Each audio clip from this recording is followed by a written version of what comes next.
This is Gary, and this is my wife, Rolanda, Hello. and welcome to another session of Growing Conversations. Yes. Today, we are out in one of the hoop houses that my wife and I had prepared before it got cold here. And it's not cold like the conditions in the rest of the country, excuse me. And so we want to take some time, just a few minutes, to be out here in the hoop house and maybe scan around because I'm using the laptop and I'm working on other mediums that make it easier for me to either use a tripod for the laptop or for iPad. But this is where we are. This is where we are today. So I hope you guys are doing well. I'm hoping that you've got plans for the spring.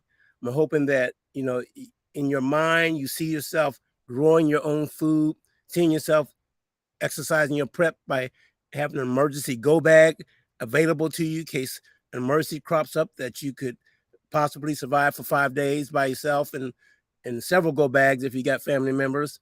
We're here so that you can have a different view of things. And if you got questions, we want you to ask them. This is a new software called Be Live, B.Live.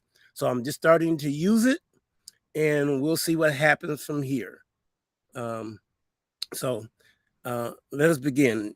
Some people had emailed me, asking me some questions about what plants will survive in Las Vegas. Like once again, we have that little red tape, Las Vegas garden.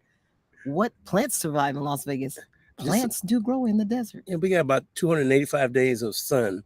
Yeah. And making it very easy to grow a lot of vegetables and try a lot of different means of growing plants that may not be native to this area, but seeing the possibility that they could even grow here, under conditions of having protection from shade cloths to whether you grow some things in your home or places in your yard that may be more suitable to grow certain plants where it may not be suitable to grow plants in certain parts of your area, because your yard has different topographical areas where plants will survive. Yeah. And especially if you have trees available, it's a must to grow things under your trees.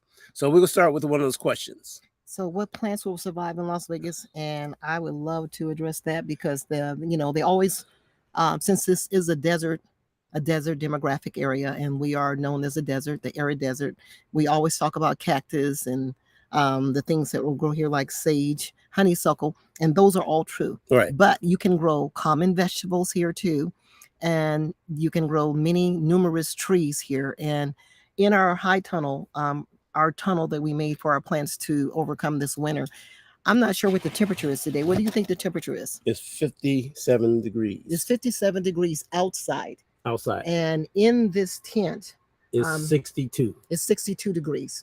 So as you can see, things are flourishing. I'm going to be doing a little housekeeping there. I have some ants, so I'm going to do some ant control. I have some different liquids that were made up with vinegar and oranges and cloves.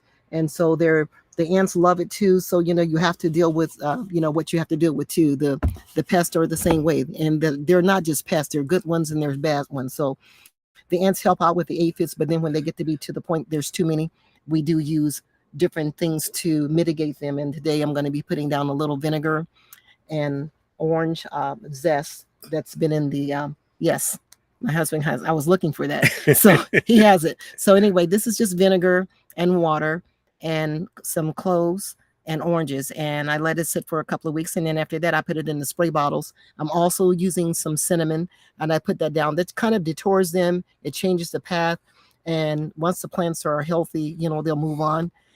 Some of the things we have in here, we've overwintered, and I did a lot of transplanting. So today we're back. And so my husband gets to show you that those transplants, they look like they were dead, and they're not. They're not dead. And that's what I do. I usually go around saving plants and saving them for another season.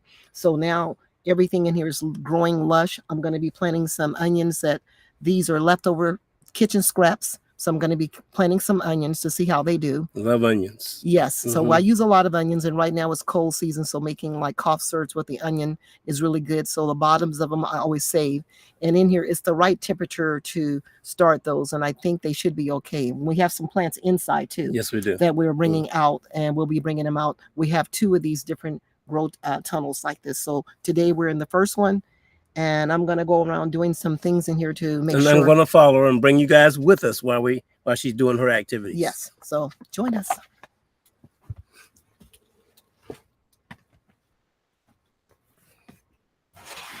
Now this laptop is kind of cumbersome for me to be able to make it easier and accessible. So what my wife is doing now is a organic spray that she made. Although it is normal for ants to be in this organic material and other insects, but we're trying to keep them down to The population has to be decreased. It's too many. the population to decrease them. So these ants, as small as they are, they will tend to sting or irritate your skin. And having wood chips is a good thing, but having wood chips has its issues too. You get a little bit more of these kind of little pests because they love the wood chips and they thrive in the wood chips too very well. In this garden bed, as you see where I'm spraying, there's some white sage in here. I have the leaf of life plant in here. And I know you probably say, what are those? Those are weeds. They are, but you know what? Right now they're not bothering anyone. And the dandelions, milk thistles, those are all good things right now. So right now I use them to help my soil. It's it's a cover crop for me, and I don't mind the flowers because I'm going to be collecting those, and I do for other things. So if you're a person like me, as an herbalist, weeds don't bother me. They really are not a problem. So anyway, as I spray this, I'm going to be putting down some common cinnamon.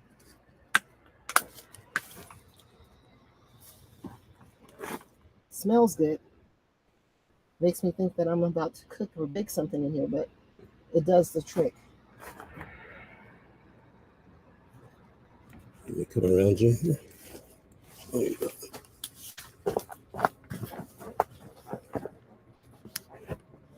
So this one particular plant, the fennel over there was covered. It was totally covered with ants. You know, it was much better. But at the same time, I haven't been out to do this in about 2 weeks. So it's prime time. Been that long? Yeah, it's been about 2 weeks since I put this down. Now, my husband's going to show you. I feel the greens. These are